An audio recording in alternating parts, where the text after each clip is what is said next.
What's going on, you guys? Welcome back to another video. So in this video, I want to talk about 3 type of narcissistic apologies to look out for. Now, narcissists don't really offer genuine apologies. What they do is find tactics of getting back in good with you. It's all a part of their scheme. It's all a part of the mind game that they play with their victims. The first type of apology is like low engagement. And it starts off with very small talk. They never really apologize to you, but they hoover you. They hoover you by slowly making themselves come back around and being in your presence. And then they find ways of trying to communicate with you through small talk. And they know that if they can get some type of engagement out of you, then, they back in. The second way that they apologize to you is through love bombing, which they don't really say much at all. They just present you with gifts because they know the things that you like. So, you know, they figure if they would use that same old worn out tactic to get you back, why not go for it again? And they've probably done the same thing before in the past, if not with you, with other victims. So they engage without really apologizing, which is hoovering, and they love bomb you, offering gifts. And the third way that narcissists apologize is verbally. But you have to really pay attention to narcissists when they're communicating with you, when they're supposed to be offering this form of apology, which is not really an apology. They say things like, I apologize if I said anything to offend you, or if I say something that hurt your feelings.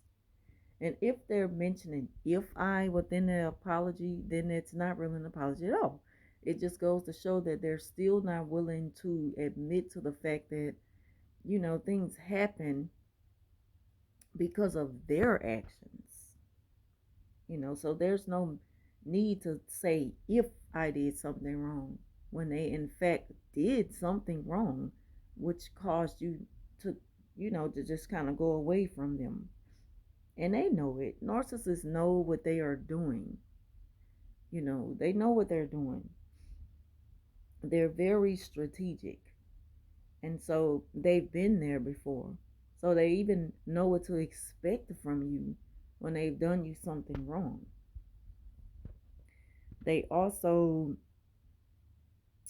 you know, it's like they say things like, um, if I said something, I didn't mean to say that, you know, or they try to convince you that maybe you're just imagining things, you and your feelings. I didn't do that, but if I did it, or I didn't mean to do such and such thing, but if you took it that way, maybe I did do it, but I'm not perfect. And that's just all a part of like a word salad apology. And that's another way that they apologize verbally. And that is like the one that just really reveals who you're dealing with. A person who has a hard time admitting to their faults, their wrongs. It just goes to show that you don't really need to deal with someone like that anyway, because if they did it once, they did it again, they're going to do it to you a third time. So that's why they say things when they try to explain through the apology. I didn't say that, or if I did, I didn't mean it the way that you took it. See, you take things the wrong way all the time, and if I did do it, well, I'm not perfect. And it's fine for them to admit to not being perfect. But when you do something, they're determined to show you that you've done a bad thing to them, and in return they have to serve you some type of punishment. But again, that's a part of the word salad. They use that tactic to confuse you through the apology, because they needed to always bounce back off them and put it back onto you. you know And then another thing that they're known to do is like after they kind of just dip out on you for expressing your anger, God forbid you express your anger even through this so-called, this old fake apology. God forbid you express your anger in that moment. This is when they, okay, well, I just see that you still need some time to cool off. But I wouldn't need to cool off if you wouldn't be causing so much confusion and chaos between us. I don't need to cool off. If anything, I just need to stop dealing with you altogether. But the narcissists know that that's rarely something that they hear from their victims. So they know by telling you that you need to cool off that it's gonna kind of stick to you and have you thinking, well, maybe I need to calm down a little bit because, after all, they did come back to apologize, and that kind of goes to show that they care, but they don't care.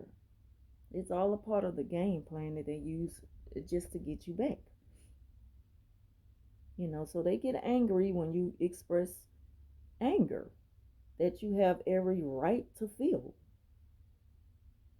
And they love to try to pinpoint out what makes you wrong for feeling that way when they can't. There's no logical explanation as to why you don't have the right to be angry at them for their actions, for mistreating you. And their take on that is that you're just full of drama, you like to argue, I don't have time for that. I have enough to deal with, and it's like everyone has other things to deal with.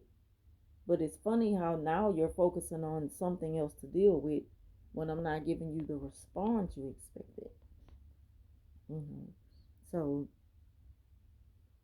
and that's their explanation, for disapproving anything that you have to say to the so-called apology. Or either they love to tell you that you need to cool down, you know, that's their reason for disappearing on you because you needed to cool down. And if you're the type of person to be like, you're right, you're always the one who just wants peace. So you're constantly giving the narcissist their way. You always let them have that. It's going to always be the same outcome if you never hold them accountable in that moment. You know, standing up to a narcissist can be very, very difficult, especially after an argument, because a lot of times that's when you see a different side of them, a very dark side of them, is when they're angry, and then you see them just go into a full-fledged rage, something that you just weren't expecting. You're not used to it. So it's a bit shocking, and you don't really know how to respond to that.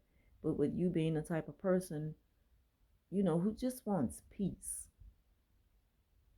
and for the sake of keeping peace, you'll just be like, okay, that's fine, it's fine, and you're right, and you're right. And that's all they need to hear, to know that they're back in, and they know that they still have control of the narrative. So, those are the type of apologies that they offer, and those are the reasons why they offer those type of apologies, because they know who they're dealing with you. Until you show them a different side of you, you're going to keep getting the same type of response from the narcissist when they should be held accountable for their actions. you know and you don't hear from them when they're angry, you know when they should be reaching out to you first. They call themselves trying to teach you a lesson, and that's just dead wrong. It's abuse and it's manipulation on a whole nother level, and that's just something that you don't have to accept.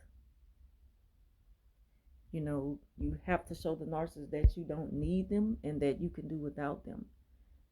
And not just narcissists, but just people in general. It comes a time you have to let them know that you don't need them, especially when you find yourself in the same old cycle of running back to them first. They will never hold themselves accountable for what they did to hurt you. So those are the three reasons. Those are the three ways that narcissist offers fake apologies. Thank y'all for watching. Talk to you soon.